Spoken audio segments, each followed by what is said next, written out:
L'idée figure en toutes lettres dans les propositions du préformateur le libéral flamand Egbert Lachart, revoir l'usage des langues à Bruxelles pour rendre le bilinguisme des administrations effectif. Alors, est-ce un moyen d'améliorer simplement le service, d'encourager les francophones à maîtriser une langue que souvent ils parlent bien mal? Ou au contraire, y a-t-il là un cadeau aux néerlandophones pour consolider leur situation à Bruxelles? Et puis de manière générale, faut-il revoir le recrutement, la formation dans les services publics? Est-il simplement possible d'avoir dans sa langue un service public de base à Bruxelles? C'est un débat très bruxellois cette semaine dans Versus.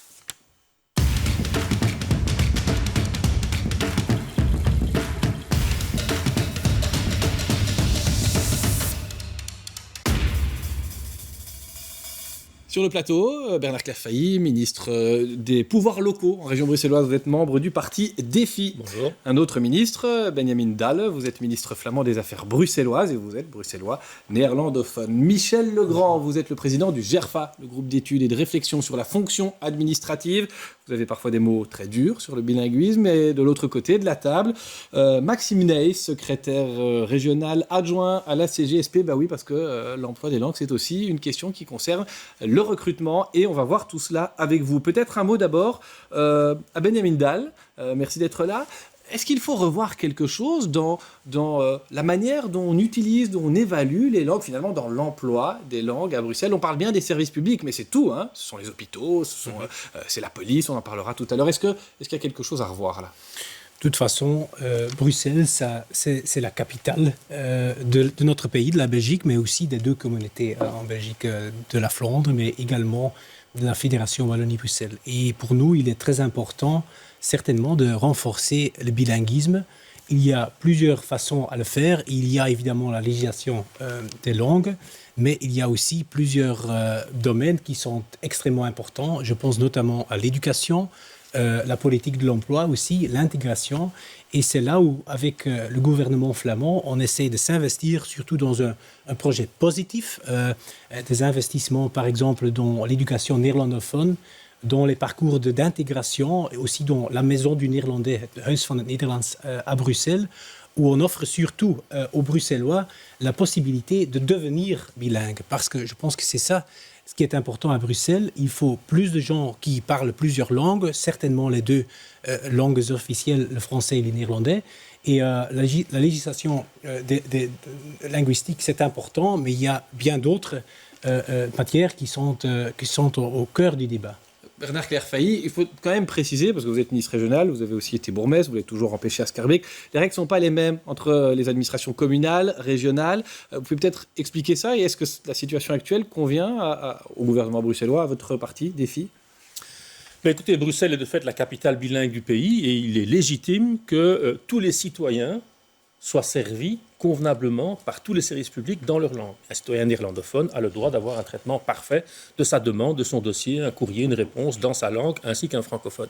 Maintenant, c'est vrai que l'usage des langues sur le territoire de Bruxelles, il a beaucoup évolué depuis qu'on a fait la linguistique. Aujourd'hui, d'après les sondages, d'après une étude de la VUB, le néerlandais n'est même plus la deuxième langue parlée à Bruxelles, c'est l'anglais qui est la deuxième langue parlée à Bruxelles. Et puis, il y a des tonnes d'autres langues. Mais les langues officielles restent le français et le néerlandais, et le service public doit être garanti dans ces deux langues-là. Alors, il y a des lois linguistiques qui contraignent la manière dont les services publics doivent travailler. Et ces lois elles datent des années 60, elles sont sur certains points un peu surannées, elles ne fonctionnent pas toujours. Sur l'exigence de bilinguisme, il n'y a pas de raison qu'on revienne là-dessus, de services bilingues, par exemple, qu'on revienne là-dessus. Mais la loi impose, par exemple, qu'il y ait dans les communes, minimum, un quart de fonctionnaires néerlandophones. Alors que les communes desservent des populations dans lesquelles il y a 5, 10, parfois 15% de population néerlandophone. Ça prive des tonnes de francophones d'emploi. Même chose dans l'administration régionale, on arrive à des 25-30% de quotas d'emploi néerlandophones. Ça prive des tonnes de francophones d'un accès à l'emploi. Et ça n'a pas nécessairement pour impact de réduire la capacité de l'administration à répondre parfaitement en néerlandais aux citoyens néerlandophones. Michel Legrand, là-dessus, dans les administrations, on est favorisé ou si on est néerlandophone, c'est handicap d'être francophone? Préalable pour que le téléspectateur comprenne, rappeler quand même quelques principes de base. Au niveau de l'administration régionale, donc c'est-à-dire le ministère de la région, le service public bruxellois et tous les pararégionaux, c'est grosso modo la même règle que de l'administration fédérale qui prévaut.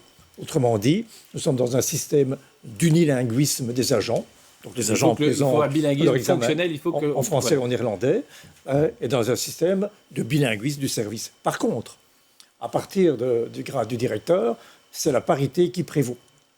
En dessous du grade de directeur, normalement, on fait le calcul du volume des affaires.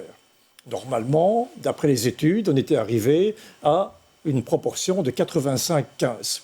Les partis flamands ont imposé 70-30. Donc, autrement dit, rien qu'au niveau du ministère bruxellois, la moitié des postes sont dévolus à la population néerlandophone, qui représente, je le rappelle, 8 à 9% de la région bruxelloise, et 30% des postes en dessous du grade de directeur. Mais est-ce que c'est pas uniquement parce que les francophones ne sont, Yves Le Terme avait dit en son temps, apparemment intellectuellement pas capables pas fichus d'apprendre une langue qui est une langue nationale et qu'ils apprennent à l'école. Est-ce qu'on ne paye pas ça côté francophone? Non, pas du tout, puisqu'on est dans un système d'unilinguisme. Donc, c'est le même système que le système fédéral. Alors, mais de toute manière... Mais c'est pour ça que Est-ce que quelque part, on a offert sur un plateau d'argent des places, des promotions à des fonctionnaires flamands, au-delà de la réalité institutionnelle? Monsieur Claire Failly, mon collègue de la région de Bruxelles-Capitale, a fait référence à une étude qui est extrêmement importante. Et dans cette même étude, il est précisé que les familles unilingues francophones, c'est aussi une minorité à Bruxelles. C'est moins que 50%. De 8 à 9%, c'est moins que vous 50%. avez 30 à 40% des emplois. C'est moins que 50% Donc, c'est vraiment aussi. une grande situation. La réalité n'est pas qu'il y a 6, 7, 8% de flamands et 92 ou 93% de francophones. La région de Bruxelles-Capitale, c'est une région avec beaucoup de gens qui parlent d'autres langues que le néerlandais et le français. Donc, je pense que cette question... 88% des gens parlent le français en région bruxelloise. La langue véhiculaire. Et 15% des gens parlent le néerlandais. Mais donc, on reste dans les proportions dont on parle. On est à 90, 85, 15. On est dans la CGSP. Je voudrais, s'il vous plaît, monsieur Legrand, on vous entendra encore. Il n'y a pas de dossier Monsieur Legrand, s'il vous plaît. Vous n'avez qu'une seule. Je voudrais entendre la CGSP qui a été très sage depuis le début du débat. Merci. Donc, en effet, je rejoins partiellement en effet ce que M. Claire Failly a dit. Que, donc, vous avez fait référence à une étude qui dit en effet qu'il y a plus ou moins 5% de néerlandophones à Bruxelles. Voilà, pur. Mais dans la même étude, la réalité est qu'il y a différentes études et c'est très difficile de... Et en fait, il n'y a pas de facteur clé sur lesquels on peut se baser pour dire je suis francophone, je suis néerlandophone. La réalité est que le français à Bruxelles, pour moi et légalement, le français est la lingua franca. Il y a des gens qui disent qu'il y a 90% de francophones à Bruxelles. Ce n'est pas le cas. Même moi, je suis néerlandophone. Si on part du même principe, moi également, je suis francophone et on pourrait dire qu'il y a 100% de francophones à Bruxelles. Dans cette même étude de la VUB disait notamment qu'en 2013, qu'il y avait plus ou moins 35, et quelques pourcentages de francophones à Bruxelles. Et en effet, comme M. Dallan a dit, à Bruxelles, c'est une ville pluriculturelle, multiculturelle, et la réalité du terrain, ce qu'on voit également dans notre réalité syndicale, c'est qu'il y a 45-50%, qui rejoint un peu l'étude de la VUB, de personnes à Bruxelles qui, à la limite, qui ne se présentent pas comme étant ni francophones ni néerlandophones. Et c'est une réalité du terrain à laquelle on doit faire face pour pouvoir vivre à Bruxelles.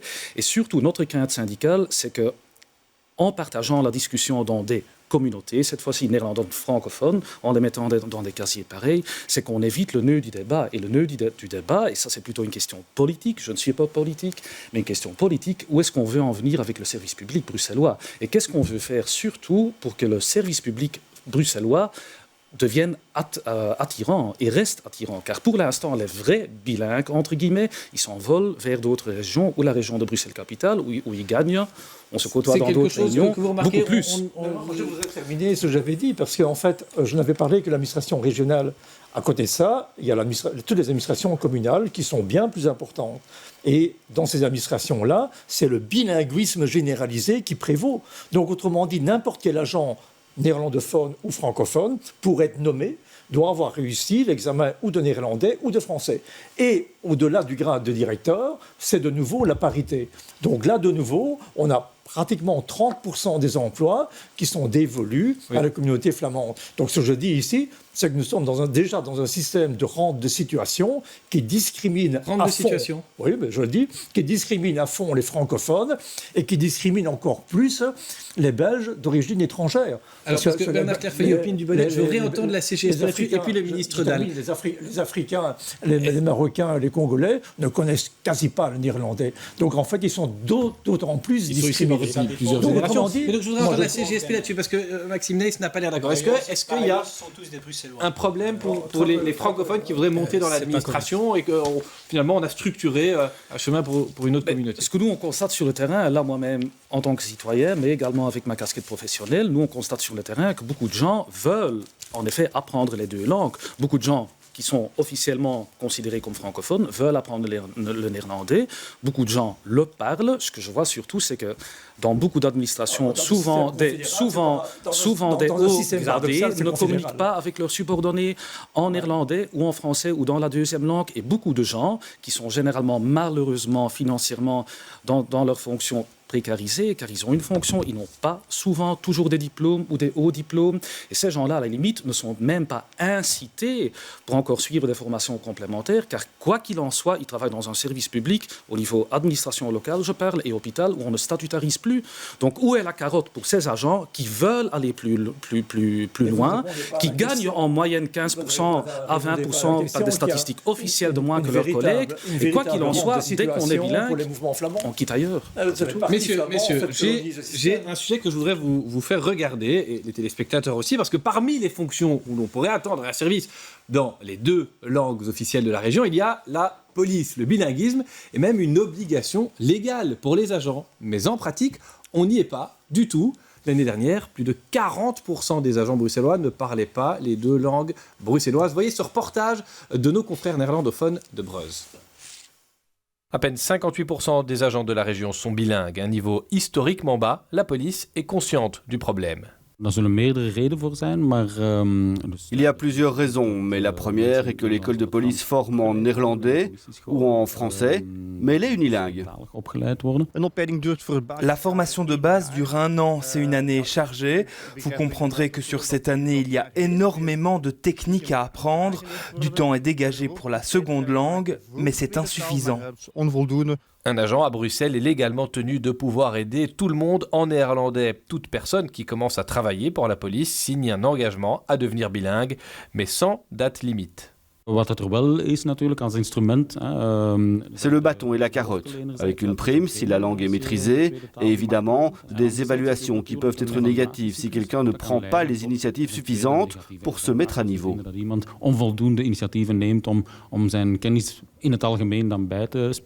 La région de Bruxelles-Capitale prend en charge une grande partie des coûts de formation, mais les heures perdues par les officiers sur le terrain parce qu'ils sont en cours doivent être prises en charge par leur corps.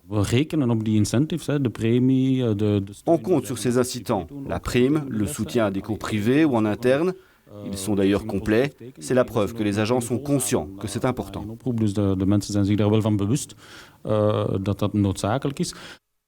Reportage de nos confrères néerlandophones de Breuse, médias bruxellois également. Je vais me tourner vers les deux bruxellois néerlandophones. Est-ce que ça vous arrive, vous, quand vous vous rendez dans une administration, d'avoir des difficultés à être servi dans ce qui est finalement votre langue première, c'est-à-dire le néerlandais ? En général, je suis très content des services offerts par les communes où j'ai habité. Et quand vous allez à la commune, vous parlez en néerlandais ou en français ?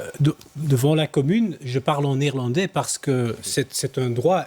Dans les magasins et autres, c'est différent parce que il y en a qui quand ont des vous allez à difficultés. l'hôpital, est-ce que votre médecin, l'infirmière parle néerlandais ? Mais là, c'est un grand problème. Je veux dire, quand on parle des hôpitaux, des maisons de repos, là, vraiment, ce sont les plus faibles qui ont parfois besoin de l'aide et c'est essentiel là. Et là, dans les institutions dites bilingues, ce n'est pas toujours le cas qu'on peut s'adresser en néerlandais.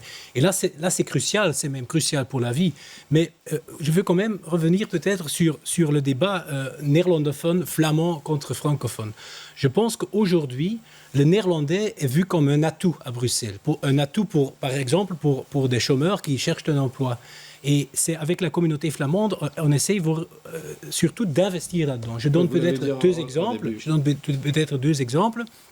Il y a aujourd'hui 24% des jeunes qui vont à une école flamande, école maternelle flamande. Ce sont les meilleurs bilingues de la région de Bruxelles-Capitale. Ce sont très souvent des Belges d'origine marocaine, d'origine turque, tous des Bruxellois, monsieur, qui vont apprendre, qui parlent déjà le français, de la rue peut-être, qui apprennent le néerlandais, qui deviennent parfaitement bilingues, qui parlent d'autres. Deuxième exemple, avec la maison du néerlandais, on investit presque 5 millions d'euros chaque année pour offrir des cours de néerlandais. Et c'est comme ça qu'on peut avoir plus de Bruxellois bilingues. Et peu importe si ce sont des Flamands de souche ou des francophones de souche. Ça, c'est pas la question. On fait beaucoup de choses à Bruxelles pour promouvoir le néerlandais. Et même au sein d'Actiris, il y a un service Brulingois qui a été développé par mon prédécesseur, Didier Gauzoin, défi de même parti que moi, pour encourager l'apprentissage néerlandais par les demandeurs d'emploi. Et aujourd'hui, il l'a rendu accessible à tous les Bruxellois qui peuvent tous s'inscrire et suivre des cours de langue. Est-ce que par exemple, pour des travailleurs sociaux, des gens dans un CPS, des policiers, on en parlait, qui vont est-ce que le néerlandais est vraiment la langue qu'ils doivent le mieux maîtriser ou est-ce que ce serait pas utile? Ce que dit votre reportage, c'est que la réalité bruxelloise, elle est ce qu'elle est. Elle est très multiculturelle, mais elle est ce qu'elle est. Et donc, on ne trouve pas sur le marché bruxellois autant de bilingues parfaits qu'il en faudrait pour tous les postes administratifs dont on parle. Et dans la police en particulier, c'est vrai qu'il y a 30-40% de policiers qui n'ont pas réussi l'examen de l'autre langue. Ça ne veut pas dire qu'ils ne savent pas s'exprimer. Parfois, ils savent répondre, rendre un service, mais ils n'ont pas réussi l'examen. Ce n'est pas la même chose. Mais est-ce que dans une optique de bon sens, on ne devrait pas leur apprendre à aller parler, je ne sais pas moi, le turc, le berbère, le marocain, pour aller au contact de langues qui sont utilisées dans les foyers bruxellois? La connaissance de toutes les bruxellois. langues est toujours utile. La vraie question du bilinguisme et des exigences linguistiques, des lois linguistiques, ce n'est pas seulement la question du bilinguisme. La capacité à se comprendre et à fonctionner à Bruxelles est magnifique et la plupart des gens se débrouillent. Il n'y a pas trop de problèmes d'administration. On peut se plaindre à la commission permanente de contrôle linguistique qui peut rappeler une commune qu'elle a oublié de faire tel formulaire en néerlandais, que la réponse n'a pas été bonne. Tout ça fonctionne parce qu'à Bruxelles, on fonctionne. La vraie question, c'est de savoir si les niveaux d'exigence linguistique pour toutes les fonctions où on les réclame, ou le nombre de postes que l'on réserve pour l'ensemble des néerlandophones, est légitime ou pas légitime. Et à Bruxelles, quand on voit que 30% environ des fonctionnaires de l'administration doivent être néerlandophones, on ne trouve pas des Bruxellois néerlandophones. Okay, et donc on engage des narrateurs. C'est donc un système qui prive les Bruxellois d'emploi. On ne parle pas du tout de la connaissance positive ou négative du néerlandais. L'enjeu du débat, ce sont les emplois. Les emplois dans l'administration bruxelloise, dans les communes et dans les provinces. Et ces emplois sont occupés par 30% de néerlandophones, dont plus de la moitié n'habitent pas à Bruxelles, en parenthèse. Ils viennent en fait du fin fond de la Flandre. Ça, c'est le premier point. Il faut quand même mettre un petit peu les choses, l'église au milieu du village. Deuxièmement, au niveau de la police. La police, au niveau nous du GERFA, nous défendons la régionalisation de la police, point barre. C'est assez curieux que les partis flamands se préoccupent de la police bruxelloise. Donc nous défendons la régionalisation de la police et c'est au pouvoir régional qu'il y aura lieu d'organiser en fait le problème linguistique de la police, étant entendu que chaque citoyen doit être entendu dans sa langue. Mais là, il faut quand même être de bon compte, parce qu'on peut se demander pourquoi, brutalement, le CDNV, votre parti, vous représentez 2 ou 3% à Bruxelles, subitement, vous vous intéressez en fait à la police. Alors que, à Anvers, c'est pas un modèle. Et quand la police de la Côte a dû gérer un micro-incident avec 20 personnes, vous n'en êtes pas sorti et vous avez dû quasiment réquisitionner l'armée. Alors, de grâce, il faut être un peu sérieux. À M. Dalle, et puis après, on écoutera Maxime Neis qui avait demandé la parole. Vous voulez répondre à Michel Legault? Je pense que c'est normal qu'en tant que CDNV, nous sommes toujours un parti qui prend sa responsabilité en Flandre fédérale. Oui, ok, on va voir en 24. Je ne pense pas que c'est un très bon argument. Donc en tout, c'est 8%. On a une discussion, on a une discussion sur le fond du dossier. Sinon, mettre la Vlaams Belang et la NVA autour de la table, ils ont plus de voix en Flandre, c'est vrai. Mais donc, la police, évidemment, c'est un sujet important pour la sécurité de tous les Bruxellois, néerlandophones, francophones et autres. Mais ce que moi je voudrais encore dire... on donne la parole à Maxime Neis, ce qu'il a demandé, s'il vous plaît. Par rapport à la réalité du terrain dont vous faisiez allusion, c'est la réalité du terrain qu'en effet, l'administration et les travailleurs font tout leur possible pour être bilingues. Maintenant, la réalité est que beaucoup de travailleurs sont entre-temps bien plus que bilingue, même trilingue, quadrilingue, et que lorsqu'il y a une réalité du terrain, quelque chose qui se passe souvent au service de la population, dans un hôpital avec quelqu'un, avec une famille qui ne parle pas ni le français ni néerlandais, c'est que les travailleurs font tout leur possible dans le service public pour offrir un service au public et pour l'aider quand même. Maintenant, la réalité est également que les pouvoirs locaux, et là, voilà, les autorités elles-mêmes, il y a l'autonomie communale, donc ce sont des employeurs complets. Il y a des communes, et j'ai notamment une commune en tête, qui donnent même des primes.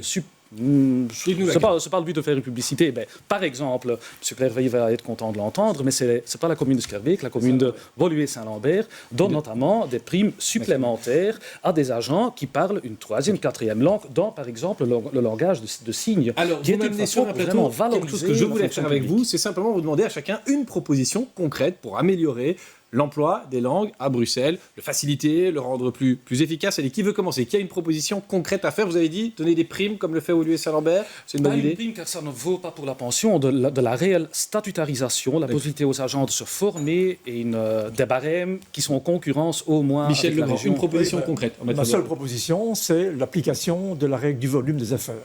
Donc en fait, on calcule le nombre de dossiers en français, le nombre de dossiers en néerlandais, et on calcule les cadres linguistiques, y compris aux emplois de direction. À ce moment-là, ça devient juste. Une juste. fois où on le fait, Et on à ce l'évalue tous moment-là, les X. on respecte l'impact réel. On n'engage pas des fonctionnaires qui ne vont rien faire et qui vont gérer trop peu les dossiers, alors que les francophones sont écrasés sous les dossiers. Bernard Clairveille, une proposition concrète. Mais c'est un projet auquel nous travaillons, qui est inscrit dans l'accord de majorité, qui est de développer une cité des langues. C'est-à-dire de mettre ensemble les différents opérateurs, dont Huis van het Nederlands, mais les opérateurs francophones, qui certifient la connaissance de langue de chacun, dans toutes les langues, pas seulement le néerlandais, parce qu'aujourd'hui, il y a une telle multiplicité que le chercheur d'emploi, le demandeur d'emploi ou le citoyen bruxellois ne s'y reconnaît pas son niveau de connaissance. Mieux coordonner. Et se mettre tous ensemble à un endroit où on offre toute l'information, où est-ce qu'il y a des formations et quel est votre bon niveau et comment améliorer votre connaissance des langues, sans nécessairement toujours en faire une obligation. Nous, on propose, et c'est d'ailleurs dans l'accord du gouvernement flamand et aussi de la VGC, un échange des professeurs des langues entre les écoles néerlandophones et francophones de Bruxelles. Comme ça, les cours de français dans les écoles néerlandophones sont donnés par des francophones, et idem pour les professeurs néerlandophones dans les écoles francophones. Alors, il nous reste 2 minutes. On va passer à l'argument recevable.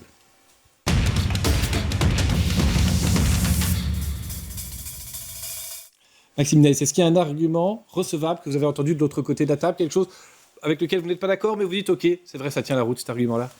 J'entends la proposition de M. Clairveille, auquel j'adhère. Ça ne peut que avoir des avantages, des possibilités. Maintenant, ce n'est pas assez. Je pense qu'il faut donner aussi, c'est impératif que les pouvoirs locaux, les hôpitaux, les employeurs publics reçoivent aussi tous les moyens nécessaires pour justement implémenter et garder la fonction publique attrayante. Michel Legrand, un argument recevable sur le plan de la rhétorique, peut-être chez Benjamin Il faut faire Dalle? très attention dans les investissements dans le service public. Un service public doit être efficace, impartial et objectif. Il faut investir au maximum là-dedans. Et à l'heure actuelle, avec la politisation ambiante, eh bien, on en est loin. Alors, la connaissance d'une autre langue ou la connaissance du néerlandais pour respecter la minorité doit être un objectif, mais un objectif parmi d'autres. Pas un objectif prioritaire. La connaissance comme objectif, c'est un argument recevable. En tenant compte du fait qu'il y a très peu de dossiers en néerlandais et que les néerlandophones représentent 8 à 9% de la population. Voilà. Bernard Clairveille, un argument recevable peut-être chez votre Moi, confrère? je prends la proposition de M. Dalle. C'est une bonne idée de faire des échanges de professeurs. Ça va améliorer et l'apprentissage du français par les néerlandophones dans les écoles néerlandophones et l'apprentissage du néerlandais par les francophones. Parce qu'il faut un professeur qui parle de manière native la langue, il la parle mieux, il l'enseigne mieux, c'est bon. L'apprentissage des langues est bon. La question, c'est le caractère obligatoire dans certains cas et le caractère qui peut brimer des carrières dans d'autres cas parce qu'il y a des proportions qui ne correspondaient pas à la réalité. Un argument recevable dans ce que vous avez entendu qui parfois vous a fait réagir quand même de l'autre côté de la table. Oui, je suis d'accord aussi avec la proposition de Bernard Clairveille. La coopération entre les acteurs, renforcer encore la coopération qui est déjà très excellent entre Actiris, le VDAB, les autres acteurs sur le terrain. Je pense que c'est vraiment très important. Eh bien, on se reverra reviendra certainement un de ces jours sur BX1 pour parler de ça, pour voir si cette maison des langues, elle avance, si les francophones apprennent mieux le néerlandais et s'ils peuvent progresser dans les administrations, avoir la carrière qu'ils souhaitent. Merci à tous les 4 d'être venus sur ce plateau. La semaine prochaine, un autre débat, d'autres invités, d'autres questions et toujours des échanges. Merci d'être fidèles à BX1.